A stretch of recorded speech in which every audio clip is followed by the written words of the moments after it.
blanc, plus blanc que neige, blanc, plus blanc que neige, lavé dans le sang de l'agneau, je serai plus blanc que la neige. Oh Jésus, ton sang précieux a lavé mon iniquité. Puis tu m'as répondu des cieux, ton amour m'a tout pardonné. Je te contemplais, je ne peux croire qu'en toi j'ai complète victoire. Au pied de ta croix maintenant, je me relève triomphant. Blanc, plus blanc que neige, blanc, plus blanc que neige, lavé dans le sang de l'agneau, je serai plus blanc que la neige, plus pur que le diamant, plus pur que le diamant, lavé dans le sang de l'agneau, je serai plus pur que le diamant, plus pur que le diamant, plus pur que le diamant, plus pur que le diamant, lavé dans le sang de l'agneau, je serai plus pur que le diamant. Debout, oh, yeah, oh, oh. Debout, Cette couronne du roi des rois, tenez d'une main forte l'étendard de la croix, au sentier de la gloire, Jésus-Christ nous conduit de victoire en victoire, il mène qui le suit. La trompette résonne, debout, vaillant soldat, immortelle couronne, est le prix des combats. Si l'ennemi fait rage, soyez fermes et forts, redoublez de courage, s'il redouble d'efforts, debout pour la bataille, debout pour la bataille, partez, n'hésitez plus, pour que nul ne défaille, regardez à Jésus, de la muraille invincible, soldats revêtez-vous, le triomphe est possible pour qui lutte à genoux. Debout, debout encore, lutter jusqu'au matin. Déjà brille l'aurore à l'horizon lointain. Bientôt jetons nos armes au pied du roi des rois. Les chants après les larmes, le trône après la croix. Bientôt, bientôt j'étends nos armes au pied du roi des rois. Les chants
soit la gloire pour l'éternité.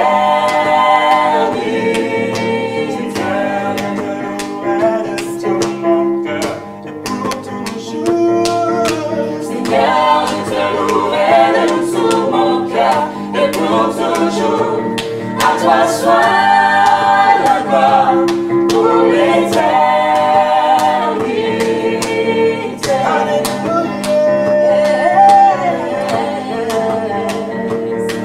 Oh Seigneur, tant de merveilles, tant de joie manifestées.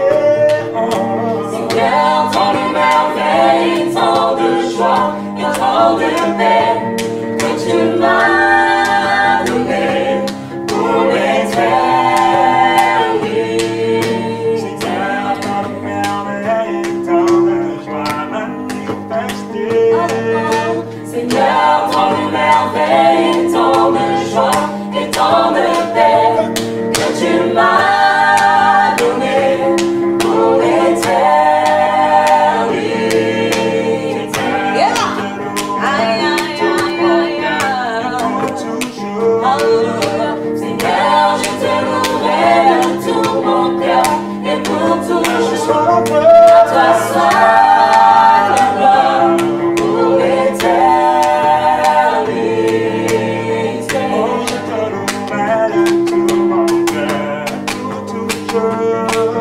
Seigneur, je te louerai de tout mon cœur et pour toujours. À toi soit la gloire pour l'éternité. À toi soit la gloire pour l'éternité. À toi soit la gloire pour l'éternité.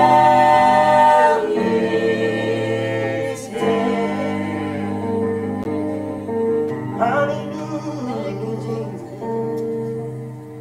Oui, je le vois.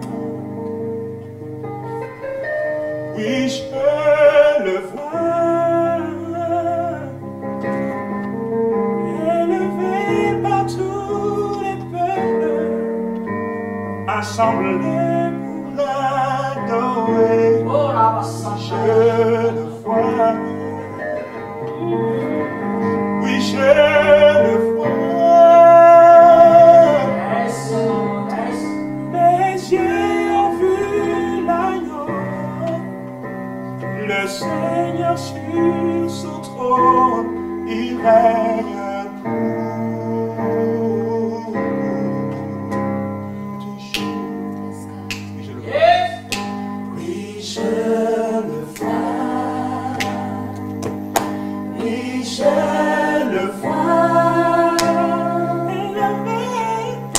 Élevé par tous les peuples, assemblés pour l'adorer. Oui, je le vois. Je le vois. Oui, je le vois. Mes yeux ont vu l'agneau, le Seigneur sur son trône, il règne pour toujours. Il est présent simplement. Il est présent. Il est présent.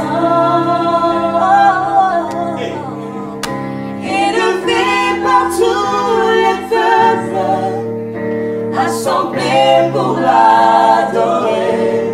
Il est présent. Dans cette nation, Il est présent. dans ce temps de crise sanitaire, Mes yeux ont vu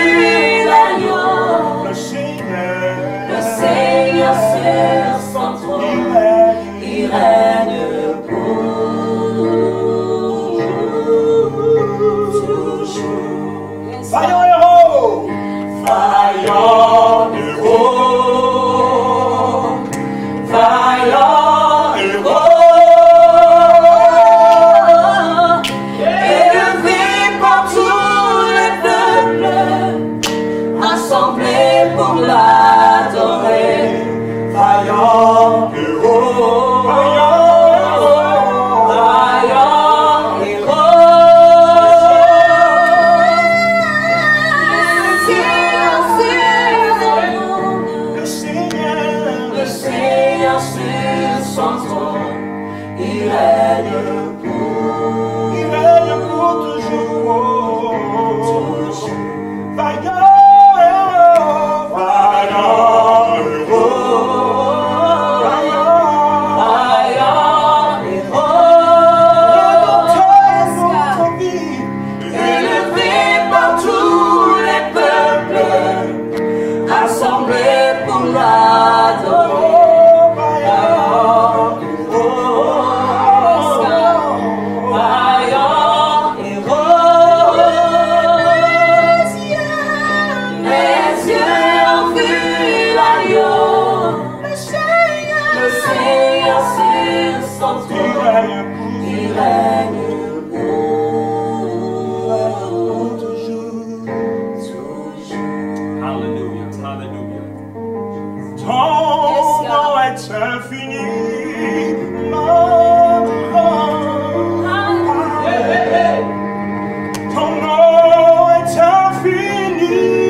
Je veux que quelqu'un sache que quand on est un enfant de Dieu, nous ne sommes pas des communs des mortels. Nous sommes comme Paul. Et Silas, quelque part où les gens des dieux sur une forme humaine, il y a des choses que nous ne devons pas accepter. C'est la raison pour laquelle Dieu veut fortifier nos familles. Je vous défie que même dans une situation en crise, avec un tel enseignement, vos familles vont se distinguer. La Bible déclare pour chacun d'entre nous, et vous et moi nous devons le déclarer, je suis une créature merveilleuse. Et chacun est une créature merveilleuse parce que c'est Dieu qui t'a amené à l'existence. Dans le Proverbe 16, verset 4, il a tout fait pour un but. Et si tu es vivant, c'est qu'il y a un but pour ta vie. Ta destinée est une destinée glorieuse. Il a pour toi des plans de paix et non de malheur. Voici les pensées que tu dois entretenir. Ce ne sont pas, n'est-ce pas, les problèmes des circonstances qui doivent avoir le dessus sur ce que tu es. J'aimerais dire à quelqu'un qu'il faut faire la différence entre les circonstances de la vie, c'est une chose, et ta vie. Ta vie, ce ne sont pas les circonstances. Ta vie, ce ne sont pas les circonstances. Il y a ta vie, il y a ta destinée. C'est une chose, mais ça à part. Et les circonstances de la vie, ce n'est pas ta vie, ce n'est pas le programme de Dieu pour ta vie. Il a pour toi des plans de paix et non de malheur. Et tu as le pouvoir de parler aux circonstances. Tu as le pouvoir de les changer. Il y a des gens qui confondent leur vie avec les situations par lesquelles ils passent. Non, non, non, non, non. C'est une erreur. Je répète encore devant cet hôtel que tout ce qui a un nom a des oreilles. Tu as l'autorité au nom de Jésus de parler à la circonstance. S'il y a des tempêtes dans ta vie, parle, maudis-les, mets-les hors de ta de nuit. Ne vous laissez pas intimider. Les circonstances parlent. Elles ont un message. Nous ne sommes pas, n'est-ce pas, des guignols. Satan n'a pas le droit de jouer avec nous. Il faut que tu lui révèles qui tu es. C'est la raison pour laquelle je suis dans la joie quand on me dit allons à la maison de l'Éternel. Parce que je sais que ces principes ont marché. Je les ai expérimentés. Dieu est Dieu. Les circonstances viennent pour vous intimider. Mais celui qui est en toi est plus grand que celui qui est dans le monde. Il y a des choses qui nous arrivent parce que nous les acceptons. Si tu n'as pas conscience de qui tu es, le diable va jouer avec toi. Ne vous inquiétez de rien. Mais en tout temps, pas certaines fois, pas en certains temps, en tout temps, faites connaître vos besoins à Dieu. Il y a quelqu'un à qui tu peux te confier. C'est le créateur de l'univers. C'est celui qui maintient toutes choses par sa parole puissante. Et j'entendis l'autel qui disait: oui, Seigneur, Dieu tout-puissant. Il invoque El Shaddai. Il dit tes jugements sont véritables. Et juste, les gens pensent que je fais la comédie. Non, quand je viens, je lève l'épée, symbole de la parole de Dieu. Je fais allégeance à Jésus qui est assis sur son trône. Là où il y a un autel, il y a un trône. Là où il y a un trône, quelqu'un y est assis. Son nom c'est Jésus. Bien aimé, je peux aller dans n'importe quel endroit. Vous m'invitez à la présidence de l'hôtel de Bethany Mosui.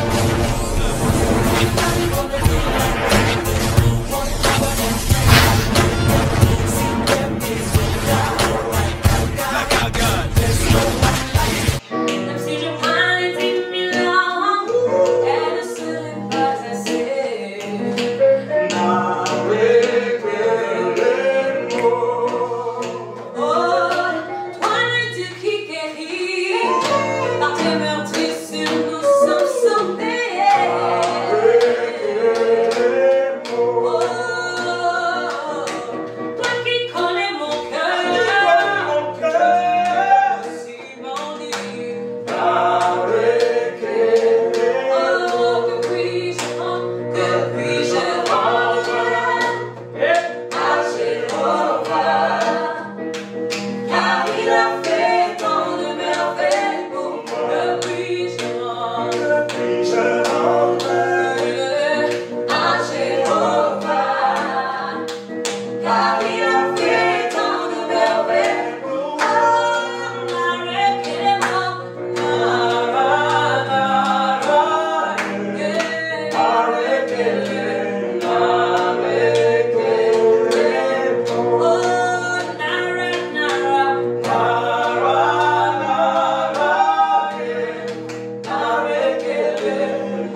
Ce matin, nous allons avoir la deuxième partie de notre thématique que nous avons commencé dimanche dernier, vaincre et décider nous-mêmes de la suite des événements.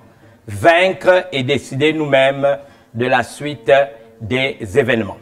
Et le texte de base que nous avons trouvé se trouve dans Romains chapitre 2, verset 7, réservant la vie éternelle, ou du moins Dieu réserve la vie éternelle à tous ceux qui, par la persévérance à bien faire, recherchent l'honneur,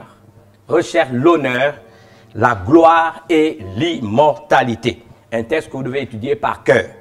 Je voudrais dire que cet enseignement a trois axes principaux. Et le premier axe, c'est l'honneur. On parlera de la nécessité pour nous de vivre d'une manière digne de la vocation qui nous a été adressée. Ce texte parle de la gloire, c'est le deuxième axe. L'impact que dégage notre vie, notre aspect. Certains se souviendront des expressions hébraïques kavod et kabod, le respect de notre identité, de notre personnalité, le rayonnement qui est attaché à notre vie et l'arsenal qui nous accompagne, on va dire, tout au long de notre existence. Le troisième axe de cet enseignement parlera de l'immortalité, c'est-à-dire notre aptitude ou l'aptitude que nous avons à ne pas laisser les circonstances avoir le dessus sur nous, notre capacité à vaincre et décider nous-mêmes de la suite des événements pour ne pas connaître la honte, la corruption, la déchéance, l'opprobre, la disgrâce ou quelque forme de disgrâce que ce soit. Et pour y arriver, il m'a semblé encore important de continuer avec les préalables. Et en parlant de préalables, je reviens sur la notion de prêtre et de roi. Et le texte de base se trouve dans Lévitique au chapitre 2, chapitre 21, verset 10. Le sacrificateur qui a la supériorité sur ses frères, sur la tête duquel a été répandue l'huile d'onction et qui a été consacré et revêtu de vêtements sacrés, la Bible déclare ne découvrira point sa tête et ne déchirera point ses vêtements. Vous devez savoir que découvrir sa tête et déchirer ses vêtements était symbole de deuil, symbole de disgrâce, symbole de malheur, symbole de déchéance, symbole d'opprobre. Mais la parole de Dieu dans Lévitique 21, 10 fait une promesse à quelqu'un qui a le statut de sacrificateur. La Bible déclare le sacrificateur qui a la supériorité. Qui a la supériorité. Pourquoi cette supériorité? Sur ses frères. Vous comprenez, ses frères, ça peut être le commun des mortels, ses frères humains comme lui, ça peut être ceux de sa famille, ça peut être ceux de sa nation, ça peut être le genre humain. Ce statut lui confère une supériorité. La Bible dit sur la tête duquel a été répandue l'huile d'onction. C'est quelqu'un qui a été séparé, mis à part, consacré pour l'éternel. La Bible déclare revêtu de vêtements sacrés. C'est ce type de personne qui ne va ni découvrir sa tête, ni, n'est-ce pas, déchirer ses vêtements. Je reviens à cela, symbole de deuil. Alors, permettez-moi de vous parler un peu de la prêtrise ou du sacrificateur. Dans l'Apocalypse chapitre 1, versets 5 à 6, la Bible déclare, de la part de Jésus-Christ, le témoin fidèle, le premier-né des morts, le prince des rois de la terre, à celui qui nous aime, qui nous a délivrés de nos péchés par son sang, et qui a fait de nous un royaume de sacrificateurs pour Dieu son Père. La version littérale, tirée des textes originaux d'eux, et qui a fait de nous un peuple de rois et de prêtres. Il s'agit de prêtrise et de royauté. À lui soit la gloire et la puissance au siècle des siècles. Amen. Pourquoi on va dire que l'auteur du livre d'Apocalypse, qui n'est autre que l'apôtre Jean, exalte le Seigneur du fait de cette réalité? Permettez-moi de vous dire que cette réalité biblique confère à tous ceux qui ont reçu Jésus-Christ comme leur sauveur et Seigneur personnel, en ayant cru à son œuvre de rédemption sur la croix, c'est-à-dire son œuvre sur la croix du Calvaire, la dignité de sacrificateur et de roi. Qu'est-ce que cela implique? Permettez-moi, pour détailler cela, rappeler, puisque je parle de la prêtrise et de la sacrificature, un certain nombre de vérités bibliques. Dans le texte de Deutéronome 33, 9 à 10, le texte nous éclaire sur le rôle du prêtre ou du sacrificateur. C'était quoi un prêtre? C'était quoi un sacrificateur? Et ce texte de Deutéronome 33, verset 9 à 10, nous le révèle. La Bible déclare: Lévi dit de son père et de sa mère, je ne les ai point vus. Il ne distingue point ses frères. Il ne connaît point ses enfants, car il observe ta parole et il garde ton alliance. Il enseigne tes ordonnances à Jacob et ta loi à Israël. Ils mettent l'encens sous tes narines et l'holocauste sur ton autel. Nous avons un des fabuleux textes de l'Ancien Testament qui nous révèle le rôle du sacrificateur. Il observe la parole de Dieu, bien sûr, parce qu'il ne la prêche pas seulement. Il faut qu'il l'enseigne, il faut qu'il la vive. Il garde l'alliance divine. Très important. Il en est le gardien. Vous savez, le christianisme est fait aussi de valeurs. Je dis souvent que le christianisme, ce n'est pas une religion. C'est un style de vie dont Jésus-Christ est le modèle par excellence. Et être chrétien, c'est avoir souscrit à des valeurs. Après avoir reçu Jésus-Christ comme notre Seigneur et Sauveur, on a souscrit à des valeurs. On a souscrit à des principes. Ce sont ces valeurs et ce sont ces principes qui guident, n'est-ce pas, notre vie. C'est la raison pour laquelle, par exemple, dans le psaume, je crois, 119, verset 105, ta parole est une lampe à mes pieds, une lumière sur mon sentier. Une question est posée par l'auteur de ce psaume 119 aux jeunes. Comment le jeune rendra-t-il pur son sentier? En se dirigeant d'après ta parole. Donc nous comprenons tous que c'est important. Le fait d'avoir reçu Jésus-Christ comme son Seigneur et Sauveur, nous avons souscrit à des valeurs. Et là, c'est ça, garder l'alliance. Enseigner les ordonnances, des principes auxquels nous croyons, que nous appliquons à nos propres vies et que nous sommes censés enseigner à d'autres. Et ensuite, mettre l'encens et l'holocauste sur l'autel, c'est-à-dire sous le regard de Dieu. J'aimerais insister en vous disant quelque chose et c'est très important. Quelle est la leçon que nous pouvons tirer du statut de sacrificateur? Je voudrais simplement me limiter à l'encens. Dans la Bible, vous lisez le livre d'Apocalypse chapitre 8, versets 3 à 4, nous en avons une belle illustration. La Bible déclare, et un autre ange vint, il se tint sur l'autel, ayant un encensoir d'or, on lui donna beaucoup de parfums, afin qu'il les offrît avec les prières de tous les saints, sur l'autel d'or qui est devant le trône. La fumée des parfums monta avec les prières des saints, de la main de l'ange devant Dieu. Vous voyez, le pouvoir d'un sacrificateur, c'est que sa prière est entendue. Ce n'est pas donné à tout le monde. Vous voyez, l'image de l'encens, du parfum, et aujourd'hui dans certaines communautés religieuses, particulièrement par exemple à l'église catholique, vous allez trouver un prêtre qui a un encensoir, et n'est-ce pas, comme dans l'Ancien Testament, n'est-ce pas, il y met de l'encens, et cette fumée qui monte préfigurait les prières des saints qui montaient vers le trône de la grâce. Et là, alors que nous parlons de vaincre et décider nous-mêmes de la suite des événements, Alors que par la révélation de Lévitique chapitre 21 verset 10, il est clair que c'est le sacrificateur que Dieu a élevé au rang en lui donnant supériorité sur tous ses frères. La Bible promet du fait qu'il a été consacré parce qu'il a reçu l'huile, revêtu, n'est-ce pas, d'ornements sacrés, qu'il ne va pas connaître la disgrâce, il ne va pas connaître la honte. Sachez-vous que dans la parole de Dieu, il est écrit, lorsqu'on tourne vers lui les regards, on est rayonnant de joie et notre visage ne se couvre point de honte. Le sacrificateur a cette particularité, c'est qu'il peut s'adresser à Dieu. Il peut se confier à un être supérieur. Ce statut ou cette dignité ne peut pas vous être conférée si vous n'avez pas reçu Jésus-Christ comme votre Seigneur et Sauveur personnel. Les gens se retrouvent face à des impasses, face à des situations qui sont souvent difficiles dans le cours de leur vie et de leur existence. Ils ne savent pas comment faire pour résoudre ces problèmes.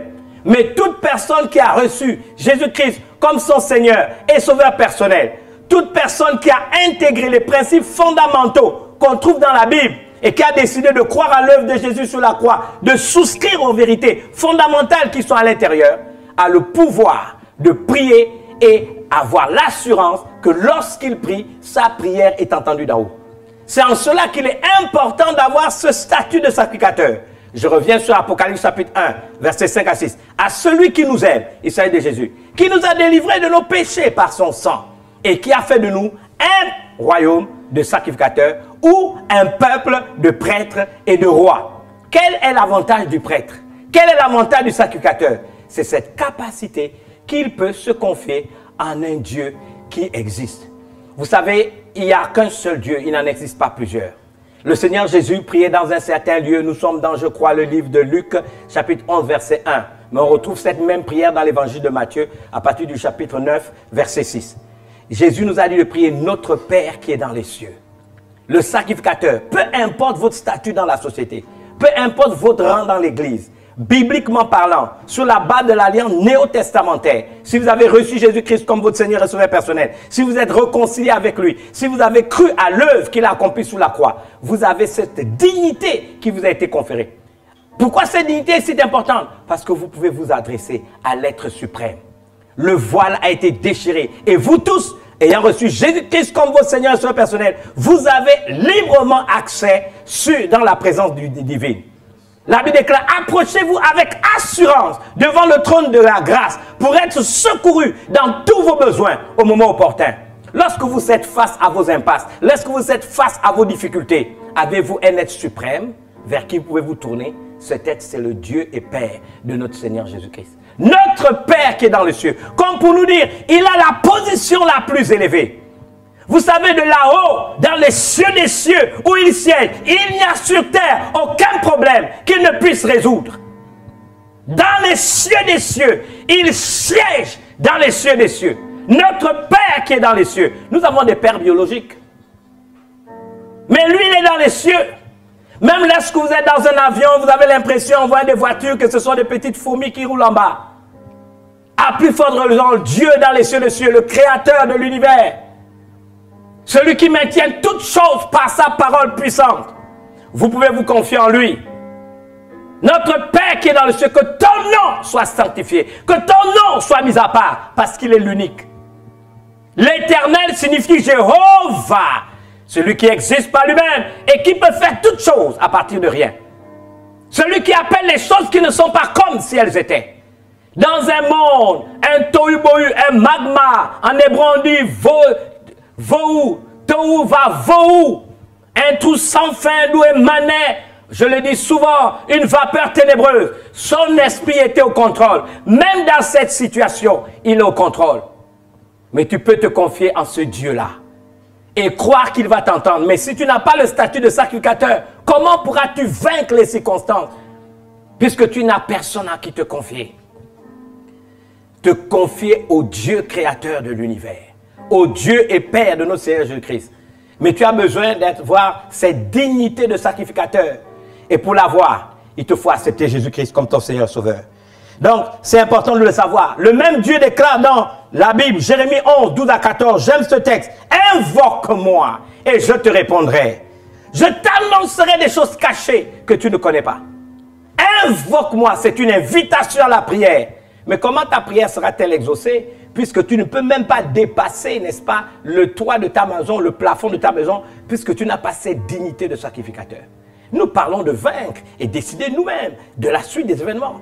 Nous parlons de la capacité, de la dignité, parce que la Bible déclare, je reviens sur Romains chapitre 2, verset 7, Dieu réserve son souffle, sa vie Zoé, l'empreinte de sa grâce, à ceux qui par la persévérance à bien faire. Recherche l'honneur, cette dignité tu dois l'avoir, la gloire, l'impact qu'aura ta vie et l'immortalité, ta capacité de vaincre les circonstances et décider toi-même de la suite des événements.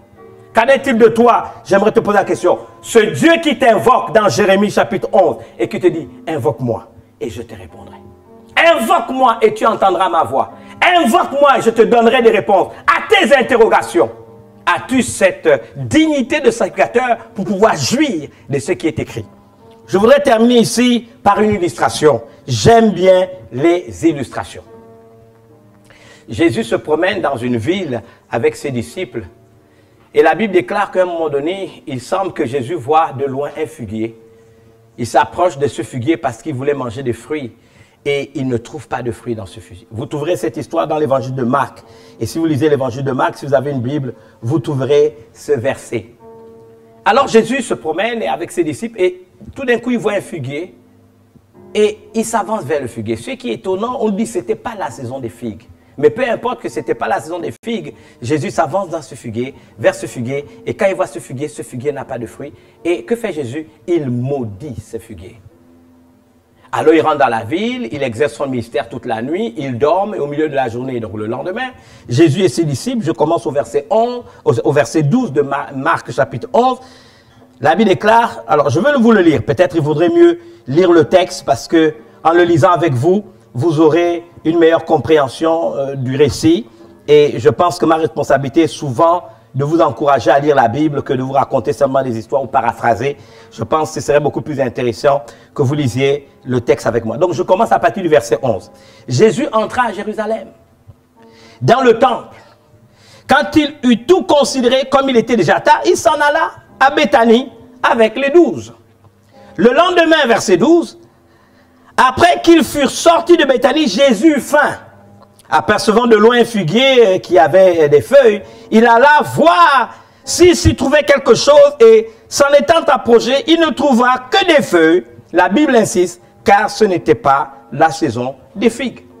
Prenant la parole, il lui dit, donc Jésus parle au figuier, que jamais personne ne mange de ton fruit. Et ses disciples l'entendirent. Je saute et je vais maintenant à partir du verset 20 du même texte. Marc 11, je vais mettre au verset 20. Le matin en passant, les disciples virent le figuier séché jusqu'aux racines. Pierre, le premier des apôtres, se rappelant ce qui s'était passé, dit à Jésus, Rabbi, qui signifie maître, regarde, le figuier que tu as maudit a séché. Jésus prit la parole et leur dit, ayez foi en Dieu. Littéralement, ce n'est pas écrit ainsi, mais le texte dit littéralement, ayez la foi en Dieu. Ayez foi en Dieu. Je vous le dis en vérité. Si quelqu'un dit à cette montagne, ôte-toi de là, jette-toi dans la mer, et si nous doute point, je veux que quelqu'un sache que mais quand croit on est un que enfant, ce qu'il dit arrive, il le verra s'accomplir. C'est pourquoi je vous dis tout ce que vous demandez en priant. Croyez que vous l'avez reçu, et vous le verrez s'accomplir. Écoutez, vous pouvez me poser une question en me disant, mais ce figuier, ce n'était pas la saison. Pourquoi Jésus maudit un figuier dont n'est pas la saison? C'est une question, je pense, tout à fait sensée. Mais je vous ramène au psaume 1. Vous connaissez le psaume 1? Et ça, c'est le sacrificateur. Ça, c'est des pouvoirs, ça, c'est des qualités que Dieu confère à ceux qui ont reçu Jésus-Christ comme leur Seigneur et Sauveur personnel. Mais si vous lisez le psaume 1, vous apprendrez que les circonstances n'empêchent pas de prospérer, de réussir et d'avancer. Nous sommes dans le psaume 1. Heureux l'homme qui ne marche pas selon le conseil des méchants, qui ne s'arrête pas sur la voie des pécheurs et qui ne s'assied point en compagnie des moqueurs. La Bible dit, mais qui trouve son plaisir dans la loi de l'Éternel et qui la médite jour et nuit. Il est comme un arbre, retenez ça. Il est comme un arbre planté près d'un courant d'eau qui donne son fruit en sa saison et dont le feuillage ne flétrit point. Tout ce qu'il fait lui réussit. Pourquoi d'après vous son feuillage, peu importe la saison, ne flétrit point? Parce que la Bible déclare qu'il donne son fruit en sa saison. Mais si le feuillage ne flétrit point, c'est que c'est un arbre qui donne continuellement des fruits. Demandez à tous ceux qui sont du domaine, n'est-ce pas, de ce domaine, ils vous diront qu'un arbre qui, n'est-ce pas, dont le feuillage ne flétrit point, donnera toujours des fleurs et donnera toujours des fruits. Donc, aucune circonstance ne pourra empêcher à cet arbre qu'incarne chacun d'entre nous de produire du fruit, quels que soient les temps et les circonstances. Qu'est-ce que je voudrais vous laisser avant de conclure? Vous dire c'est ça, que cette illustration que Jésus nous donne est extraordinaire. Cet arbre-là n'a pas de fruits, Jésus le maudit. Certaines n'étaient pas plantées près d'un courant d'eau. J'aimerais vous dire que dans la Bible, les arbres sont une illustration des êtres que vous et moi nous sommes. Cet arbre n'est pas, n'est-ce pas, planté près d'un courant d'eau. Il n'est pas, n'est-ce pas, on va dire, nourri, revigoré, renouvelé par l'eau de la parole de Dieu. Et cet arbre-là, donc, qui est en train de s'assécher parce que rien ne vient le rafraîchir, renouveler ses pensées, le restaurer. Cet arbre-là va s'assécher par la chaleur de l'épreuve. Mais si vous êtes planté près du courant d'eau de la parole de Dieu, cette parole immuable et vraie, votre vie va être régénérée, restaurée, renouvelée, fortifiée. Et quels que soient les temps et les circonstances, vous aurez assez d'eau, l'eau vive que seul Jésus est capable de donner pour vous rafraîchir, pour vous revigorer, pour vous donner de la force. Jésus maudit cet arbre. Le lendemain, Pierre se dit, Seigneur, attention, regarde l'arbre que tu as maudit à sécher jusqu'aux racines.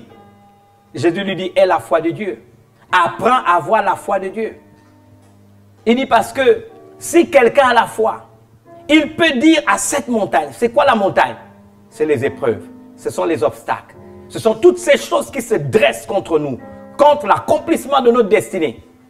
Tous ces obstacles, toutes ces montagnes, tout ce qui nous bloque, toutes ces choses qui nous font peur, toutes ces choses, tous ces défis qui nous semblent être insurmontables. Il dit, mais tu as la capacité de dire à cette montagne, si tu as la foi de Dieu, ôte-toi de là, jette-toi dans la mer. Il ne s'agissait pas d'une montagne naturelle. Il s'agit des montagnes, n'est-ce pas, qui obscurent, n'est-ce pas, ta destinée, qui t'empêchent d'avancer. Et Jésus a dit, c'est pourquoi je vous dis, tout ce que vous demandez en priant, si vous croyez au présent l'avoir reçu, vous le verrez s'accomplir. Dès que vous priez et que vous croyez en ce que vous dites, ce que vous demandez à Dieu est en gestation. Dès que vos paroles sont en accord avec votre cœur et que vous avez la capacité de demander à des choses à Dieu qui correspondent à sa volonté, il est certain que Dieu va vous entendre. Mais pour arriver à cette dimension, il vous faut, recevoir Jésus-Christ comme votre Seigneur et Sauveur personnel. Je voudrais conclure en vous demandant de faire cette prière pour tous ceux qui sont là ce matin et qui se disent, j'ai entendu ce message et je voudrais être un sacrificateur. Vous savez, je prendrai tout le temps de vous parler de cette thématique, vaincre et décider nous-mêmes de la suite des événements. Mais je suis aussi pédagogue et il me faut commencer toujours par les préalables. Le préalable, c'est recevoir Jésus dans votre vie, comme votre Seigneur et Sauveur personnel. Bien aimé, aucune promesse de la Bible ne peut vous affecter de manière positive si le premier pas, qui consiste à recevoir Jésus, vous n'avez pas fait ce pas. Permettez-moi de vous dire que je ne vous présente pas une église. Je ne vous présente pas un prédicateur. Je ne me présente même pas moi-même à vous. Je vous présente Jésus.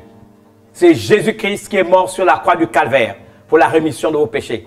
C'est lui qui a été percé sur le côté. C'est lui qui a eu les mains percées, les pieds percés, la couronne d'épines. C'est lui qui a fait couler son sang. C'est lui qui, sur la croix du Calvaire, a osé s'écrier, tout est accompli. C'est lui qui, sur la croix du Calvaire, pour les péchés de l'humanité, a osé dire, Père, pardonne-leur, car ils ne savent pas ce qu'ils font. Je vous invite à recevoir Jésus. Peut-être Darnell, qui nous a fait la grâce d'être s'ajouter à nous ce matin, pourra se souvenir de ce cantique qui dit « Venez au Sauveur qui vous aime, venez, il a brisé vos fers. Il veut vous recevoir lui-même, ses bras nous sont ouverts. Oh, quel beau jour, Sauveur fidèle, quand nous appuyons sur son bras, dans la demeure paternelle, nous porterons nos pas. Venez pécheurs, il vous appelle, le bonheur est dans son amour. Donnez-lui votre cœur rebelle, Donnez-le lui sans retour. Oh quel beau jour, sauveur fidèle, quand nous appuyons sur ton bras, dans la demeure paternelle, nous porterons nos pas. Venez pécheurs, il vous appelle, le bonheur est dans son amour. Donnez-lui vos cœurs belles, donnez-le lui sans retour. Oh quel beau jour, sauveur fidèle, quand nous appuyons sur ton bras, dans la demeure paternelle, nous porterons nos pas. Le temps s'enfuit, l'heure s'écoule. Qui sait si tu vivras demain? Jésus est ici dans la foule. À toi de saisir sa main. Le temps s'enfuit, l'heure s'écoule. Qui sait si tu vivras demain? Jésus est ici dans la foule. À toi de saisir ça. Le temps s'enfuit, l'heure s'écoule. Qui sait si tu vivras demain? Jésus est ici dans la foule. À toi de saisir sa main. Oh quel beau jour, sauveur fidèle, quand nous appuyons sur ton bras, dans la demeure paternelle, nous porterons nos pas. Oh quel beau jour, tu es trop lent.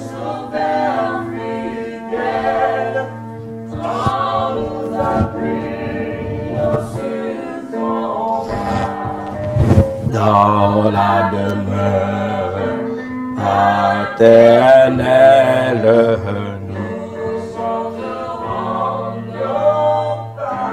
je vais vous inviter à la prière. Le premier pas, c'est d'être un sacrificateur. Je souhaite que cette dignité vous soit conférée, celle de sacrificateur. Être capable d'élever votre voix et avoir la pleine persuasion et la pleine conviction que votre prière est entendue d'en haut. Là où vous êtes, peu importe. Vous savez, cette dernière strophe a dit, le temps s'enfuit, l'heure s'écoule, qui sait si tu vivras demain. Jésus est ici dans ta demeure, à toi de saisir sa main. Faites cette prière avec moi. Seigneur Jésus, ce matin j'ai écouté ta parole. Je veux la dignité de sacrificateur. Il s'agit pour moi d'apprendre à vaincre les circonstances et décider moi-même de la suite des événements. Mais dans les préalables qui m'ont été enseignés, je dois pouvoir être pleinement convaincu en te recevant dans ma vie comme mon Seigneur et Sauveur, que lorsque je m'adresse à toi, ma prière est entendue d'en haut. C'est la démarche que j'entreprends ce matin, humblement en te demandant de me pardonner de mes péchés, de mes fautes, peu importe la profondeur du mal, où je me suis retrouvé, les bassesses, les inepties, la confusion, les fautes, les péchés de toute forme. Je te demande pardon. Je fais appel à ton sang qui a coulé sur la croix du Calvaire. Je veux croire que tu es mort, même pour un être comme moi. Et je veux croire que quand tu as dit, Père, pardonne-leur, car ils ne savent pas ce qu'ils font, que tu as pris en compte mon ignorance. Je te reçois donc comme mon Seigneur et Sauveur personnel. Je te remercie pour ta fidélité. Ta parole est la vérité. Mon nom est écrit dans les livres de vie. Et s'il arrivait que je parte, je n'irai pas en enfer, mais je vivrai dans ta félicité. Mais maintenant, alors que je te reçois, j'accepte aussi que me soit conférée la dignité de sacrificateur, la capacité pour moi de t'invoquer, Seigneur, d'être entendu et d'être exaucé. Il en sera ainsi à partir d'aujourd'hui. Alors que je renonce à ma vie passée, je fais aussi de toi mon Seigneur. Dorénavant, j'apprendrai de ta parole, de tes préceptes, pour être un bon sacrificateur, pour la seule unique gloire de ton nom. Telle est ma prière, en ton nom Jésus. Amen. Heureux de vous avoir fait faire cette prière. Je décrète et déclare au nom de Jésus que vous êtes sauvés. Je vous bénis, je vous entoure de sa grâce, de sa protection. Vous allez avoir des numéros de téléphone qui vont défiler tout à l'heure.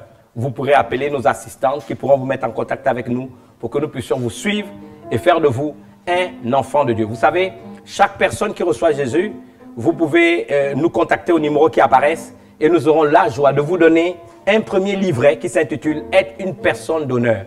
Et avec ce livret, vous pourrez le lire, vous aurez des questions et commencer à faire vos démarches. On vous dira où le retrouver pour le recevoir. Nous vous bénissons et à dimanche prochain. Je vous rappelle que tout à l'heure, je crois à 14h30, à Gabon Télévision, canal 320. Nous serons ensemble, égal pour le deuxième service. Je dis bien le deuxième service, canal 320, c'est Gabon Télévision. Nous serons ensemble et nous sommes heureux d'avoir pu être avec vous. À dimanche prochain. Que Dieu vous bénisse et merci au chant.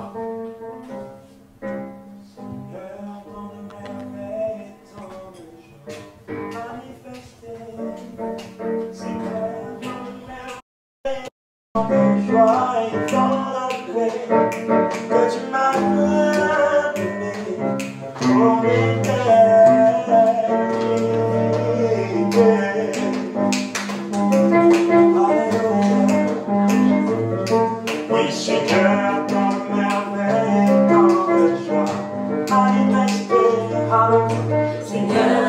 merveilles, tant de joie et tant de paix que tu m'as donné pour l'éternité.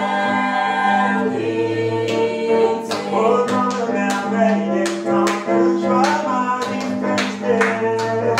Seigneur, tant de merveilles et tant de joie et tant de paix que tu m'as donné pour l'éternité. Seigneur, je te louerai de tout mon cœur et pour toujours.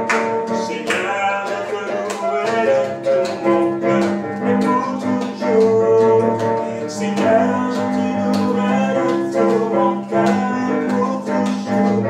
À toi soit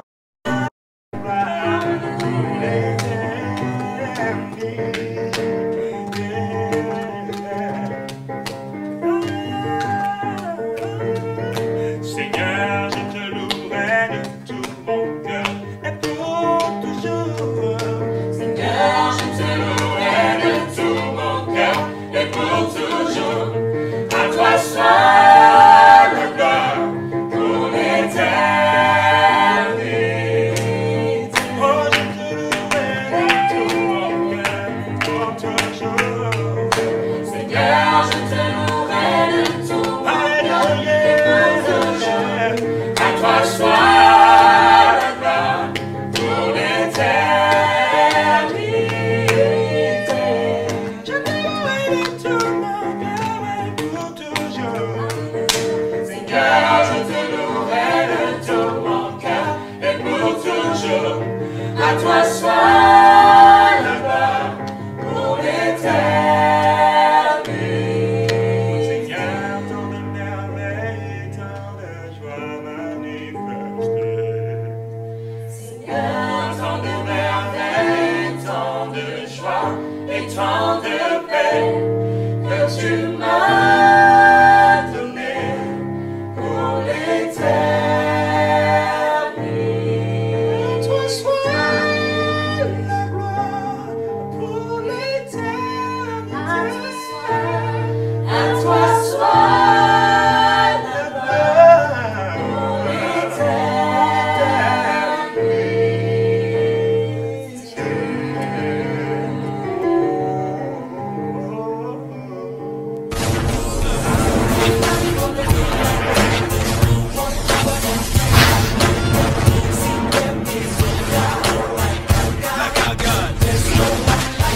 Je veux que quelqu'un sache que quand on est un enfant de Dieu, nous ne sommes pas des communs des mortels.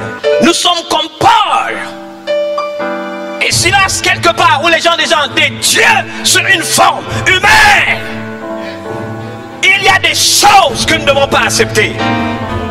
C'est la raison pour laquelle Dieu veut fortifier nos familles. Je vous défie que même dans une situation en crise, avec un tel enseignement, vos familles vont se distinguer. La Bible déclare pour chacun d'entre nous, et vous et moi nous devons le déclarer, je suis une créature merveilleuse. Et chacun est une créature merveilleuse parce que c'est Dieu qui t'a amené à l'existence. Dans le Proverbe 16, verset 4, il a tout fait pour un but. Et si tu es vivant, c'est qu'il y a un but pour ta vie. Ta destinée est une destinée glorieuse. Il a pour toi des plans de paix et non de malheur. Voici les pensées que tu dois entretenir. Ce ne sont pas, n'est-ce pas, les problèmes, les circonstances qui doivent avoir le dessus sur ce que tu es. J'aimerais dire à quelqu'un qu'il faut faire la différence entre les circonstances de la vie, c'est une chose, et ta vie. Ta vie, ce ne sont pas les circonstances.